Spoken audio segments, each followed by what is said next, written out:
అందరికీ నమస్కారం. భక్తి శ్లోకం ఛానల్‌కి స్వాగతం. ముందుగా ఈ వీడియోకి ఒక లైక్ చేసి మన ఛానల్‌ని సబ్స్క్రైబ్ చేసుకోండి.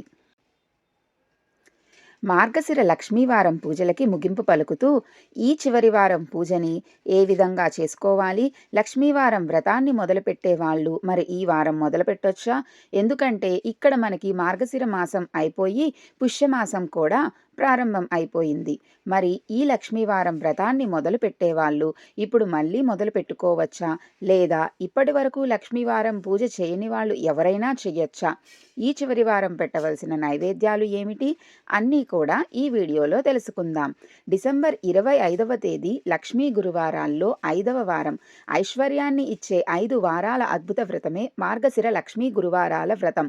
ఈ 5 గురువారాల్లో 4 గురువారాలు మార్గశిర మాసంలోనూ, పుష్యమాసంలోని మొదటి గురువారాన్ని 5వ వారంగా పూజ చేసుకుంటాం. మనకి ఆల్రెడీ 4 గురువారాలైతే అయిపోయాయి. ఇప్పుడు 5వ వారం. ఇది 2025వ సంవత్సరం డిసెంబర్ 25వ తేదీ వచ్చింది. ఇప్పటిదాకా ఎవరైతే ఈ వ్రతం ఆచరించలేకపోయారో కనీసం ఈ ఆఖరి వారమైనా సరే పూజ చేసుకోండి. చాలా మంచి ఫలితాలు ఉంటాయి. ఆ అమ్మవారి పూర్తి కరుణా కటాక్షాలు మనందరి మీద ఉంటాయి. ఎటువంటి ఆర్థిక ఇబ్బందులు ఉండవు. ఆ తల్లిని ఎవరైతే నియమనిష్టలతో కొలుస్తారో వారికి కోరిన వరాలను ప్రసాదిస్తుంది. మనలో చాలామంది లక్ష్మీదేవిని ఎక్కువగా పూజిస్తారు. లక్ష్మీదేవి అనుగ్రహాన్ని సులభంగా పొందాలనుకుంటే ఈ లక్ష్మీ గురువారాల్లో ఇంట్లో లక్ష్మీదేవిని పూజిస్తే చాలు. ఇక ఈ సంవత్సరం అంతా ధనధాన్యాలకు లోటు లేకుండా అష్టైశ్వర్యాలు, సిరి సంపదలు కలుగుతాయి. ఈ మార్గశిర మహాలక్ష్మి అష్టైశ్వర్యాలను కురిపించే కల్పవల్లి, ఐశ్వర్యాన్ని ప్రసాదించే ఐశ్వర్య లక్ష్మి. మార్గశిర మాసంలో 4 వారాలు పూజ చేసుకున్న వారు ఇక 5వ చివరి వారంగా ఇప్పుడైతే పూజ చేసుకోవాలి. ఒకవేళ ఎవరికైనా కొన్ని వారాలు అంటే మొదటి వారం కానివ్వండి, మధ్యలో ఏదో ఒక వారమైనా కానీ చెయ్యలేకపోతే అంటే ఏదైనా ఆటంకాల వల్ల చేయటం కుదరని వాళ్ళు ఈ పుష్యమాసంలోని మొదటి 2 వారాలు కంటిన్యూగా అయితే చేసుకోవచ్చు. లేదా ఈ 4 వారాలు ఎటువంటి ఆటంకం లేకుండా చేసుకున్న వాళ్ళు ఈ పుష్యమాసంలోని మొదటి గురువారంలో 5వ గురువారంగా ఆ తల్లికి పూజ అయితే చేసుకోవాలి. ఒకవేళ మీకు ఈ 5వ వారం కుదరలేదు అనుకుంటే తర్వాత వచ్చే గురువారం అంటే పుష్యమాసం 2వ గురువారం రోజున లాస్ట్ వారంగా పూజ అయితే చేసుకోవచ్చు.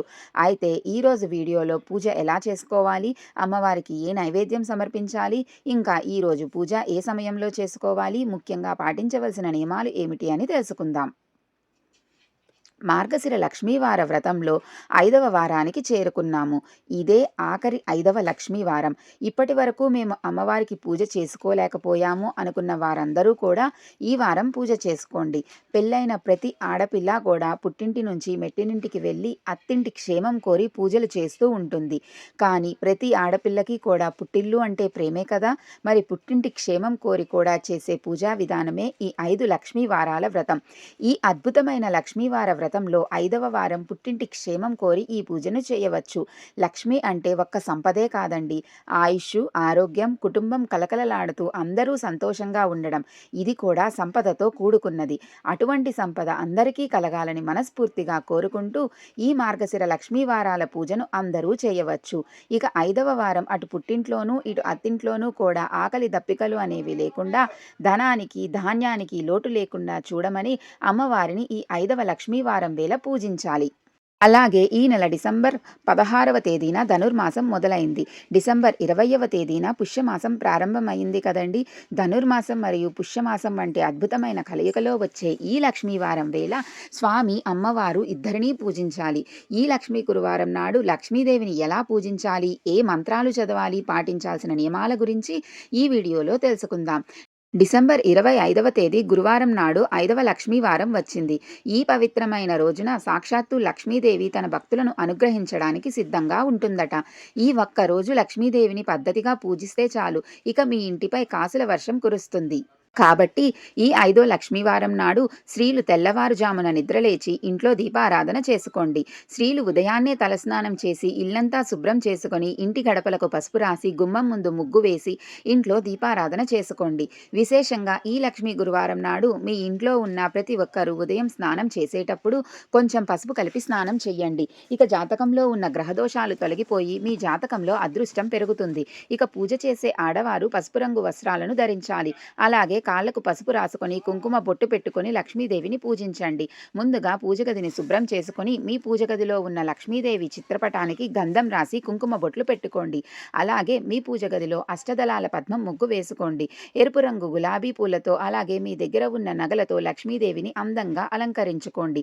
ఈ లక్ష్మీ గురువారం నాడు లక్ష్మీదేవి భూమిపై సంచరిస్తూ ఉంటుందట. కాబట్టి ఎవరైతే లక్ష్మీదేవిని అందంగా అలంకరించి ఇంట్లో పూజ చేస్తారో అలాంటి ఇళ్లల్లోకి లక్ష్మీదేవి వెంటనే అడుగుపెడుతుంది. గులాబీ పూలతో లక్ష్మీదేవిని పూజిస్తే డబ్బు పరంగా బాగా కలిసి వస్తుంది. ముందుగా గణపతిని పూజించి తరువాత లక్ష్మీదేవిని పూజించాలి. కాబట్టి పసుపు గణపతిని తయారు చేసి గణపతికి కుంకుమ బొట్టు పెట్టి అక్షింతలు పూలు సమర్పించి నమస్కారం చేసుకోండి. ధనుర్మాసం అంటే స్వామివారికి ఎంతో ఇష్టమైన మాసం. అందులోనూ మనకి మార్గశిర లక్ష్మీవారం వేళ అమ్మవారిని అయ్యవారిని ఇద్దరిని ఏ విధంగా పూజించాలి అంటే ముందుగా జలంతో అభిషేకించండి. తరువాత పంచామృతాలతో లేదా మంగళకరమైన జలంతో అభిషేకం చేయండి. ముందుగా పసుపు నీటితో స్వామి అమ్మవార్లకు అభిషేకం చేయండి. గోవింద గోవింద గోవింద అంటూ అలాగే ఓం శ్రీ లక్ష్మీ దేవ్యే నమః అంటూ స్వామి అమ్మవారిని ఇద్దరినీ కూడా స్మరించుకుంటూ నమస్కారం చేసుకోండి. మనం ఎన్ని పూజలు చేస్తున్నప్పటికీ కూడా భక్తి శ్రద్ధలతో అయితే పూజను చేయవలసి ఉంటుంది. కాబట్టి ఈ పూజను మీరు ఉదయం వేళ పూజ చేయడానికి ప్రయత్నించండి. ఒకవేళ మీకు బ్రహ్మ ముహూర్తంలో పూజ చేయడం కుదరనప్పుడు ఉదయం 7 గంటల నుంచి 9 గంటల సమయం మధ్యలో పూజ చేసి పూజ పూర్తి చేయడానికి ప్రయత్నించండి. ఈ ధనుర్మాసంలో బ్రహ్మ ముహూర్తంలో పూజ చేస్తే స్వామివారు ఎంతో ఇష్టపడతారు. అందులో లక్ష్మీదేవి అమ్మవారికి కూడా తెల్లవారక ముందే దీపారాధన చేయడం చాలా మంచిది. లక్ష్మీ పూజను ప్రారంభించే ముందు అమ్మవారికి ముందుగా తాంబూలం సమర్పించి దీపాలు వెలిగించండి. విశేషంగా ఈ లక్ష్మీ గురువారం నాడు పిండి దీపాలు వెలిగిస్తే చాలా మంచిది. లక్ష్మీదేవి చిత్రపటానికి ఎదురుగా ఆవు నెయ్యితో 2 పిండి దీపాలు వెలిగించి లక్ష్మీదేవిని పూజించండి. లేదా ఇత్తడి ప్రమిదల్లో దీపారాధన చేసుకోండి. ఇక 5వ లక్ష్మీవారం పూజలో నైవేద్యంగా లక్ష్మీదేవికి పూర్ణం బూరెలు నివేదించండి. రాగి కలశంలో త్రిమూర్తులు కొలువై ఉంటారు. కాబట్టి ఒక రాగి చెంబులో నిండుగా నీళ్లు పోసి మీ పూజ గదిలో పెట్టుకోండి. ఇక ఎవరైతే అప్పుల సమస్యలతో బాధపడుతున్నారో అలాంటి వారు లక్ష్మీదేవి చిత్రపటానికి యాలకుల మాల వేసి పూజ చేయండి. ఒక పసుపు దారానికి 21 యాలకులను గుచ్చి లక్ష్మీదేవి చిత్రపటానికి వేసి నమస్కారం చేసుకుంటే అప్పుల బాధలు ఆర్థిక కష్టాలన్నీ వెంటనే గట్టెక్కుతాయి. ఈ విధంగా లక్ష్మీదేవిని పూజిస్తూ ఓం శ్రీ లక్ష్మీదేవ్యే నమః అనే మంత్రాన్ని 21 సార్లు చదవండి. లేదా కనకదార స్తోత్రాన్ని చదవండి. ఈ విధంగా లక్ష్మీదేవిని పూజించి లక్ష్మీదేవికి మంగళహారతిని సమర్పించి మార్గశిర వ్రత కథను చదవండి. మార్గశిర వ్రత కథ మన భక్తి శ్లోకం ఛానల్లో ఉంది. చివరగా 3 ప్రదక్షిణలు చేసి తలపైన అక్షింతలు వేసుకొని లక్ష్మీదేవికి నమస్కారం చేసుకోండి.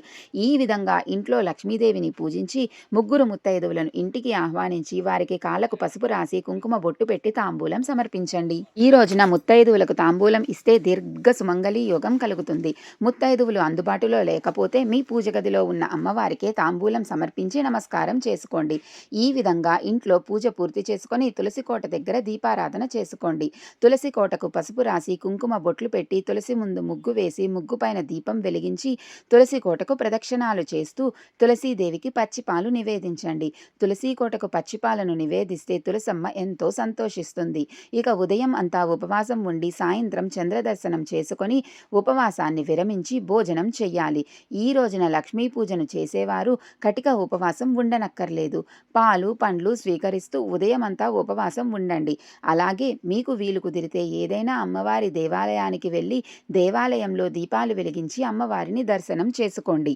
అమ్మవారి చల్లని చూపు మీ ఇంటిపై ఎల్లవేళలా ఉంటుంది.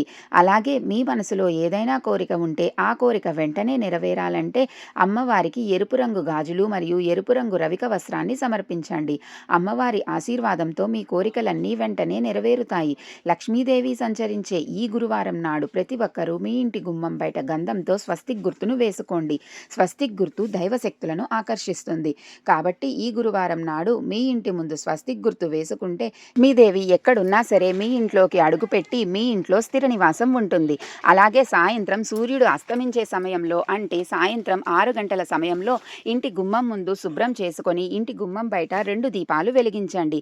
ఈ దీపాల వెలుగులతో ఇక మీ ఇంటికి ఉన్న అష్టదరిద్రాలన్నీ వెంటనే తొలగిపోయి మీ ఇంటికి మంచి రోజులు ప్రారంభం అవుతాయి. అలాగే సాయంత్రం సమయంలో తులసి కోట ముందు దీపం వెలిగించి ఓం నమో భగవతే వాసుదేవాయ అనే మంత్రాన్ని 108 సార్లు చదవండి.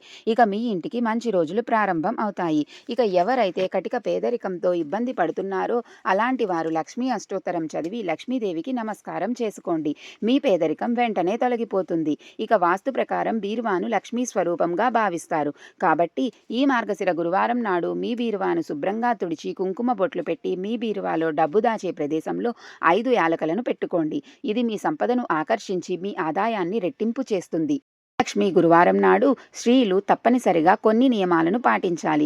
ఈరోజు ఎవరూ కూడా తలకు షాంపూ పెట్టకూడదు. చన్నీటితోనే తలస్నానం చెయ్యాలి. అలాగే దువ్వెనతో జుట్టు దువ్వకూడదు. తలకు నూనె పెట్టడం, చిక్కు తీయడం అస్సలే చెయ్యకూడదు. ఇక ఈ రోజున ఎవ్వరూ కూడా మాంసాహారం తినకూడదు. భార్యాభర్తలు తప్పనిసరిగా బ్రహ్మచర్యం పాటించాలి. అలాగే జుట్టు కత్తిరించడం, గోళ్లు కత్తిరించడం లాంటివి చెయ్యకూడదు.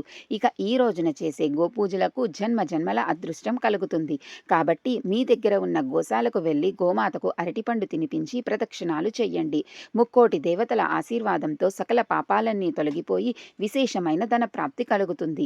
అలాగే ఈ రోజున విష్ణు సహస్రనామాలు చదివితే లక్ష్మీనారాయణుల ఆశీర్వాదం సులభంగా కలుగుతుంది. ఇక మనలో చాలా మందికి బాగా డబ్బు సంపాదించి త్వరలోనే ధనవంతులు అవ్వాలని కోరుకుంటారు. అలాంటి వారు ఈ లక్ష్మీ గురువారం నాడు శ్రీయంత్రాన్ని కానీ కుబేర యంత్రాన్ని కానీ తెచ్చుకొని మీ పూజ గదిలో పెట్టి ఆవు పాలతో అభిషేకం చెయ్యండి. ఇలా ఎవరైతే చేస్తారో అలాంటి వారికి ఐశ్వర్యం కలిసి వచ్చి అతి త్వరలోనే శ్రీమంతులు అవుతారు. పసుపు కుంకుమలు అమ్మవారి స్వరూపాలు కాబట్టి ఈ లక్ష్మీ గురువారం నాడు ఏదైనా అమ్మవారి దేవాలయానికి వెళ్ళి పసుపు కుంకుమలను దానంగా ఇవ్వండి. ఆ అమ్మవారి చల్లని చూపు మీ కుటుంబంపై ఉంటుంది. ఇక ఈ రోజున చేసే దాన ధర్మాలకు లక్ష్మీ కటాక్షం కలుగుతుంది. కాబట్టి అవసరంలో ఉన్న పేదలకు ఆహారాన్ని దానం చేసి రెట్టింపు పుణ్యాన్ని మూటకట్టుకోండి. ఇక వివాహం కోసం ప్రయత్నాలు చేసేవారు ఈ లక్ష్మీ గురువారం నాడు పసుపు రంగు వస్త్రాలను ధరించి అరటి చెట్టుకు పసుపు నీళ్లు పోసి అరటి చెట్టు కింద దీపం వెలిగించండి. అతి త్వరలోనే మంచి వివాహ సంబంధం కుదురుతుంది. అలాగే ఉద్యోగం కోసం ఎదురు చూసేవారు ఈ లక్ష్మీ గురువారం నాడు 11 సార్లు శ్రీ సూక్తం చదవండి. అతి త్వరలోనే ఉద్యోగం ప్రాప్తిస్తుంది.